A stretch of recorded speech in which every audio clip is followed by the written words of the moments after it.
आज सुनिए समकालीन हिंदी कथा जगत की वरिष्ठ लेखिका डॉक्टर कृष्णलता सिंह की लिखी कहानी कटघरा। कृष्णलता सिंह जी की कहानियाँ पारिवारिक और सामाजिक होती हैं और विशेषता ये है कि वे आम जीवन से जुड़ी हुई कहानियाँ हैं, इसलिए पाठकों और श्रोताओं के दिल को छू जाती हैं। प्रस्तुत है उनकी कहानी मेरी ज़बानी। मैं हूँ सीमा सिंह। दरवाजे पर उमा को सामान के साथ देखकर पीयूष थोड़ा घबरा गया। मॉम, आप अकेली? अचानक? फ़ोन तो कर दिया होता। दीवान पर आराम से पैर फैलाकर बैठते हुए उमा ने कहा, पहले नीरा को बोल अच्छी सी कॉफ़ी पिलाए, बाकी बातें बाद में। बहुत थक गई हूँ। सिर झुकाए पीयूष ने कहा, मैं अभी बना लाता हूँ। क्यों, नीरा भी नहीं आई ऑफिस से? 1 महीने से वो घर छोड़कर जंगपुरा अपनी दोस्त के यहाँ शिफ्ट हो गई है। ये सुनकर उमा स्तब्ध रह गई। बच्चों के जीवन में क्या क्या घटित हो रहा है उसे खबर ही नहीं। नीरा ने भी उसे कुछ नहीं बताया, जबकि हर बात वो उससे शेयर करती रही है। ये सब क्यों नहीं बताया? फिर सोचा शायद नई जॉब में काम का दबाव होगा, ऐसे में दोनों में कुछ कहा सुनी हो गई होगी, गुस्से में दोस्त के यहाँ शिफ्ट हो गई होगी। पर गुस्सा शांत होने के लिए 1 महीना काफ़ी होता है। बात कुछ ज़्यादा गंभीर नजर आई, इससे वो चिंतित हो उठी। इतनी देर में पीयूष 2 मगों में कॉफ़ी ले आया। कॉफ़ी का मग पकड़ते हुए उमा ने पूछा, इस बात को 1 महीना हो गया और तुमने बताया नहीं? पीयूष मौन रहा। उमा ने फिर प्रश्न किया, ऐसा क्या हुआ कि घर छोड़ने की नौबत आ गई उसे? पीयूष ने सिर झुकाए हुए कहा, व्हाट्सएप चैटिंग पर कुछ कहा सुनी ज़्यादा तीखी हो गई और तैश में उसके अधूरे वाक्य को पूरा उमा ने किया, और तुम्हारा हाथ उठ गया, यही ना? लज्जित पीयूष ने मौन हामी भरी। एक पढ़ा लिखा सभ्य व्यक्ति अपनी पत्नी के साथ ऐसा पाशविक व्यवहार करे, क्या ये शोभा देता है? तुमने ये मर्दानगी का सबक कहाँ से सीखा? कहकर वो गुस्से से थर थर कांपने लगी। अचंभित पीयूष ने पूछा, ये आप पूछ रही हैं? हाँ, मैं पूछ रही हूँ, तुझ जैसे नालायक बेटे की माँ होने के नाते। कुछ तुर्स स्वर में पीयूष ने कहा, माँ, आप स्मृति विलोप का शिकार हैं या जानबूझकर अनजान बन रही हैं? औरत पर हाथ उठाने का पहला सबक तो मैंने घर में ही सीखा था। औरत पर उठने वाला पहला हाथ मेरे डैड का था और वो औरत आप थीं। आप शायद भूल गई हैं। उमा का सारा शरीर सुन्न हो गया, जैसे लकवा मार गया हो। विस्फारित नेत्रों से ताकती रहीं। दिल में आया जड़ूं 2-4 थप्पड़ इस बेहया लड़के के मुंह पर, लेकिन हिम्मत नहीं जुटा पाई। उसके घावों के टाके बड़ी बेरहमी से पीयूष ने खोल दिए थे, जिसे सिलने में उसे 30 बरस से ज़्यादा का समय लगा था। वो भूली कुछ भी नहीं थी, बस उस कटु सत्य को भुलाने का छलावा करती रही अपने आप से। जब भी लहूलुहान आत्मा ने चीत्कार किया, उसने उसे ममता की बेड़ियाँ पहना दी। उसे याद आ गई वो काली रात। इतवार का दिन था। सपरिवार हंसी खुशी पिक्चर देखकर वापस लौटते समय वो अपनी गीली आंखों को चश्मा उतार कर पोंछ रही थी। बच्चे हंस रहे थे, देखो देखो मॉम रो रही हैं। श्रीकांत ने उस पर व्यंग्य कसा, तुम औरतों को समझना बड़ा मुश्किल है। इधर तुम टिसुआ बहा रही हो, उधर शबाना आज़मी एक बच्चे को ना अपनाने के लिए पूरी पिक्चर में गंगा जमुना बहाती रही, बाद में खुद ही बच्चे को अपनाया। पहले ही अपना लेती तो क्या घिस जाता उसका? बोलो भाई। उमा ने संजीदगी से जवाब दिया था, श्री, इतना आसान नहीं होता है अपने जीवन साथी की बेवफाई को माफ़ करना। अरे, वो दोनों कॉलेज के ज़माने के दोस्त थे, इतने सालों बाद मिले तो भावनाओं में बहक गए, फिर वो बेचारी तो मर भी गई। इतना बड़ा इशू बनाने का मतलब? मुझे तो ऐसी औरतें सिरफिरी लगती हैं। उमा ने प्रतिरोध किया, वो सिरफिरी नहीं होती हैं, विवाहित जीवन की बुनियाद विश्वास के टूटने और बिखरने का दर्द होता है। बेवफाई को रफू करने में कुछ वक्त तो लगता है ना श्री। श्रीकांत ने कुछ अहम के साथ कहा, मैं इस बात से इत्तेफाक नहीं रखता हूँ। उमा ने मन ही मन सोचा कि कैसे रखोगे, आखिर पुरुष हो। पता नहीं कैसे बातें पिक्चर से हटकर निजी हो गईं। वो अचानक पूछ बैठी, श्री, तुम सच्ची सच्ची बताना, अगर मैं तुमसे कहूँ कि मैं अपने पूर्व मित्र के साथ भावनाओं में बह गई और उससे एक बेटी भी है, कैंसरग्रस्त मित्र बेटी की जिम्मेदारी अब मुझे सौंपना चाहता है, क्या तुम मुझे माफ़ कर सकोगे? बेटी की जिम्मेदारी आगे बढ़कर लेने दोगे? श्रीकांत एकदम से भड़क उठे। ये कैसा वाहियात सवाल है? उमा ने थोड़ी चुस्की लेते हुए कहा, मैं तो सिर्फ यूं ही पूछ रही हूँ, हाँ या ना। श्रीकांत ने दांत पीसते हुए कहा, तुम अपनी हद लांघ रही हो। शांत उमा का प्रत्युत्तर था, इसमें हद लांघने वाली बात कहाँ से आ गई? मैं तो एक प्रश्न का उत्तर मांग रही हूँ। मेरे ख्याल से एक सा गुनाह करने पर माफ़ी और सज़ा एक जैसी मिलनी चाहिए। न्याय तो यही कहता है ना। Go to hell with your न्याय, कहकर श्रीकांत ने जमीन पर अपना पैर जोर से पटका था। उमा मनी मन हंसी उनकी दोहरी मानसिकता पर। घर आ चुका था। श्रीकांत ने गेट खोला और अपने कमरे की तरफ बढ़ गए। उमा ने जल्दी से खाना गर्म करके सबको खाने के लिए आवाज़ लगाई।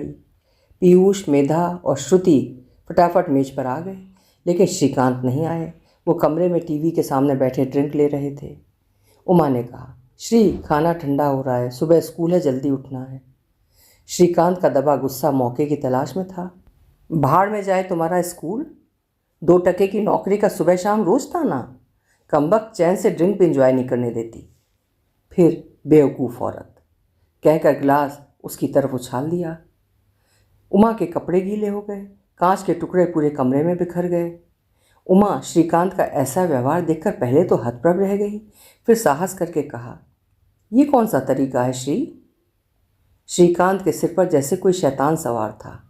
लपक कर उसके खुले बाल पकड़कर, आओ तरीका मैं समझाता हूँ, कहकर तड़ातड़ मुंह पर थप्पड़ मारने लगे। उमा ऐसे व्यवहार के लिए तैयार नहीं थी। वो हथेलियों से मुंह छिपाकर जमीन पर बैठ गई। उसकी पीठ पर 2 लातें जमाकर श्रीकांत कमरे से बाहर निकल गए।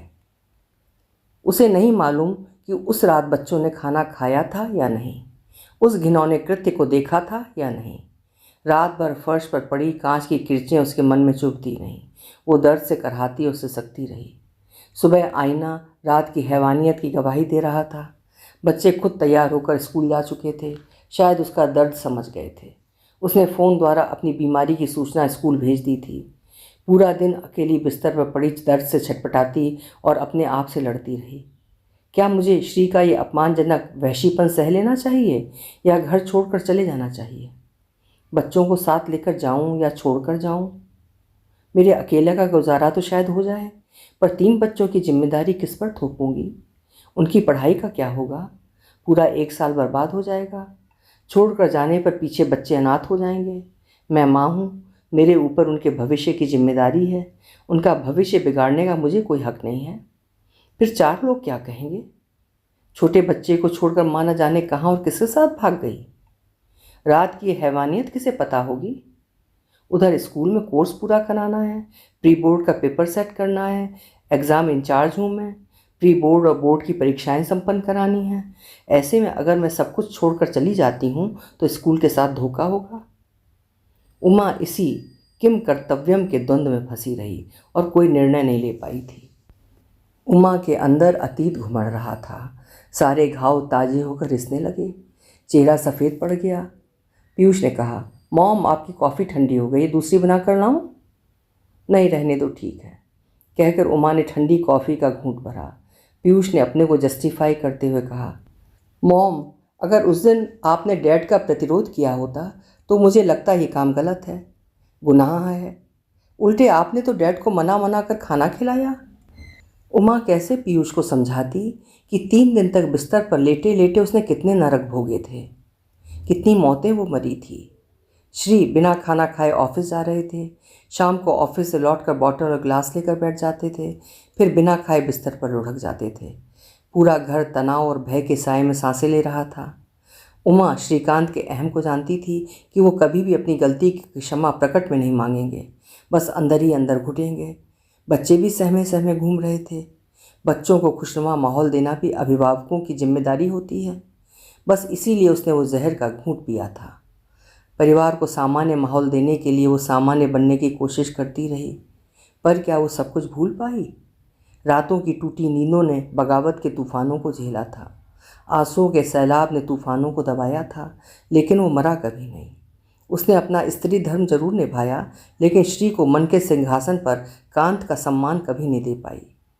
स्कूल में अध्यापक संघ की महासचिव होने के नाते ना जाने कितनी बार विद्यालय प्रबंधक समिति से टक्कर लेने का दमखम दिखाया, लेकिन एक आदमी द्वारा बेवजह अपने अहम को रौंदना उसने स्वीकार किया था, तो सिर्फ बच्चों के लिए।